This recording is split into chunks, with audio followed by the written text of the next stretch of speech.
Welcome back, Keto-Centric kids. Part 1 of chicken curry, the keto way. So I have everything prepped, so it looks like it's really good and easy. And so we're gonna start by, I usually like to fry the meat first. So I have olive oil. Now I'm using chicken breast. So I'm gonna put in about 1/8 of a cup of the olive oil. I'm gonna reserve that for the veggies. So because there's no oil or fat on the chicken breast, I like to use olive oil, which is very good for you anyway.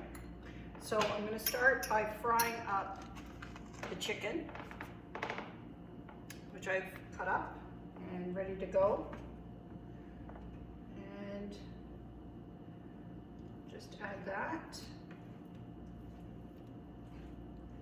Now you can use chicken legs, chicken thighs, whatever you like. Again, I always do the chicken first. Try to get it a little brown. And then I'll put it in a bigger pot to simmer till it's all cooked.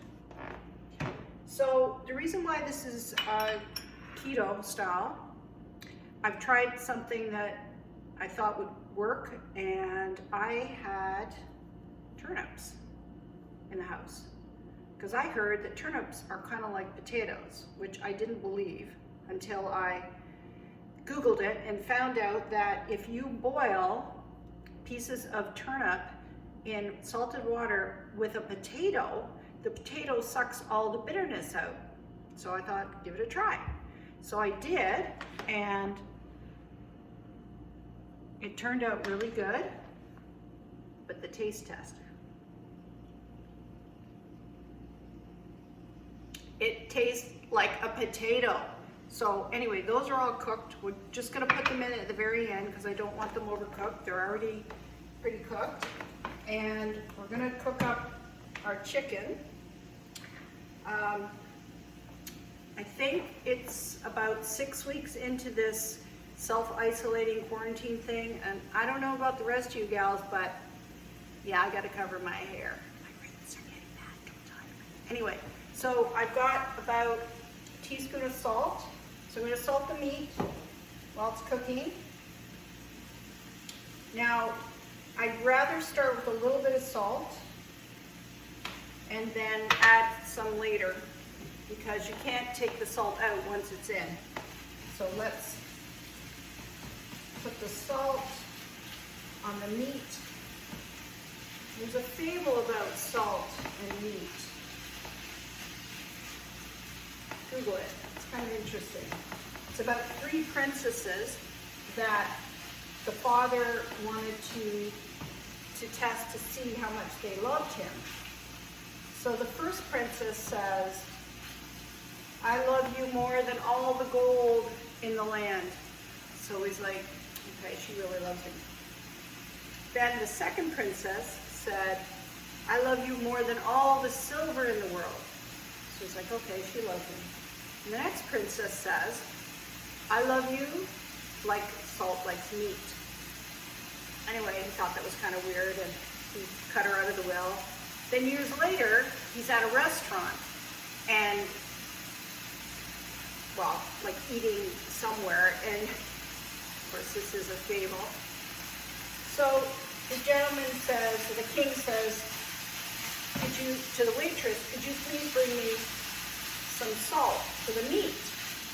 And she said, "Because salt loves meat." And he was like, and he realized it was his third daughter, and realized that she really did love him. So we're gonna fry up the meat. And you do need salt. Salt is an important mineral in the body. Sodium is important. Not to overdo it, but you need a little bit of it. So we'll fry that up.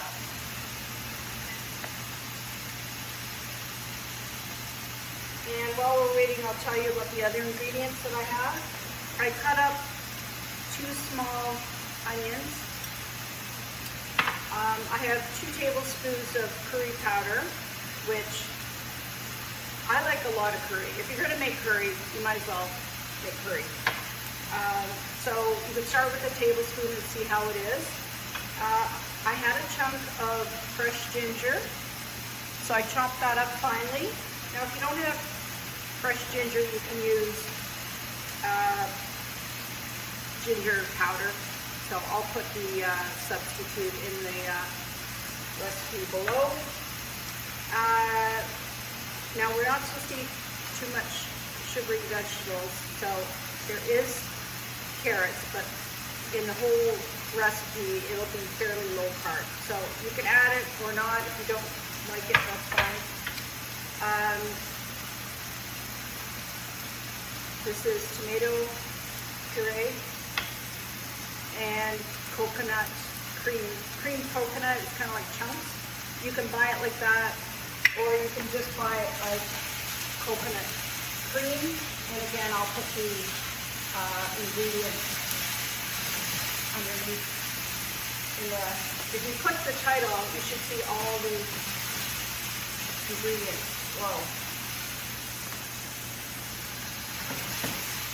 So once that's nice and brown,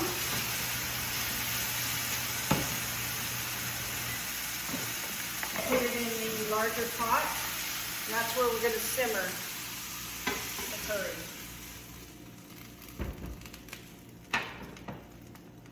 So add the rest of the oil, and I start with the onions. These are red onions. I love red onions. They're usually pretty sweet.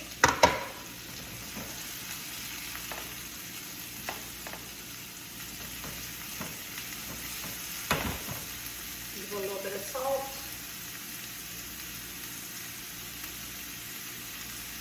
It helps to draw the moisture out of the vegetables when you add salt.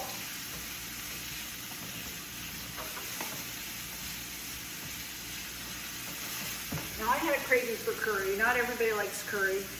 If any of you want me to adapt a recipe to keto, let me know. Just put it in the comments below. If you like the video, share it, like it, and let me know what you think. All comments, good and bad, are welcome. So you basically sweat the onions.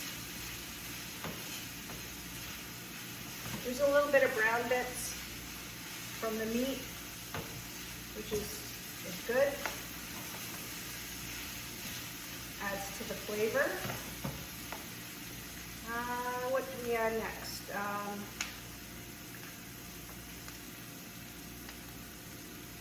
This is actually garlic.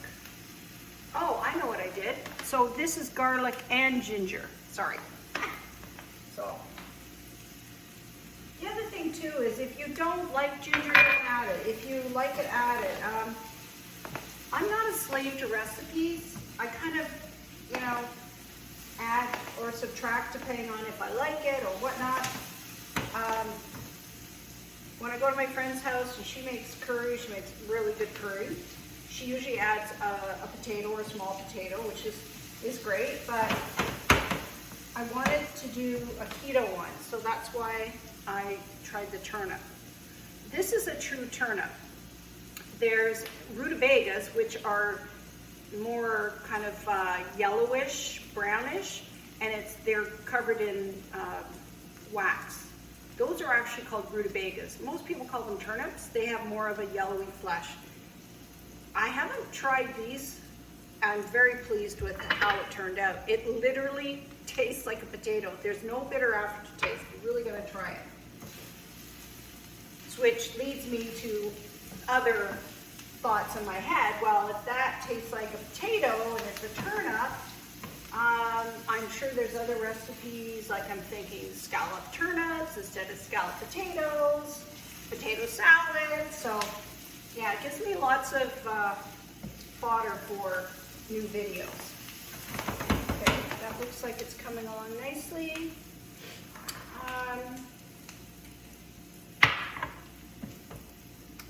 put in the curry.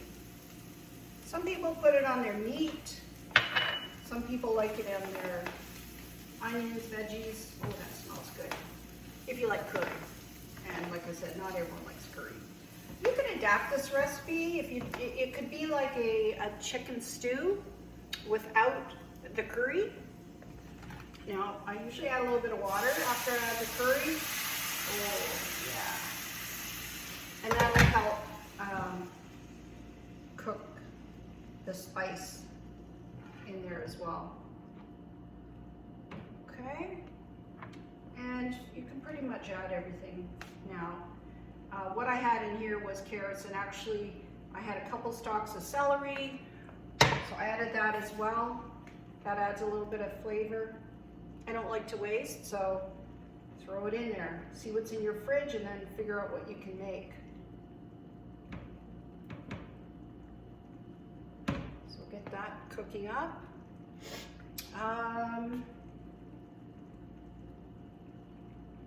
There's the tomato paste.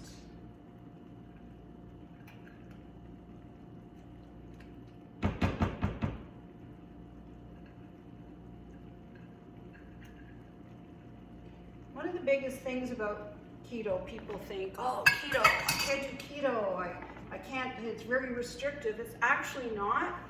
You can pretty much eat anything except you want to avoid high carb things, like things with sugar in it. Potatoes, rice is specifically high in carbs. Now, if you didn't want to use the turnip, but you still wanted something that was similar to rice, what I would do is rice cauliflower. So I can do that in another video. I have a blender and I have a technique that I use with the blender, and it works great for ricing the cauliflower. And then you can just fry that lightly, and then you have kind of, it's a similar feeling on your palate, right? It's a texture like rice.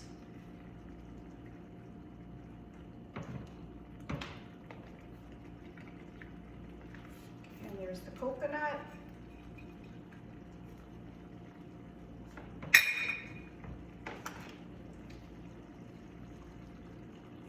I like to add a little bit of water as I go.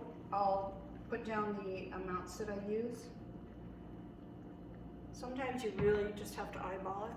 Now, I have a bouillon cube here. I only buy the ones that aren't just full of salt, okay? And there's a few different ones that you can buy. They're actually either vegetable or chicken. This one happens to be veggie.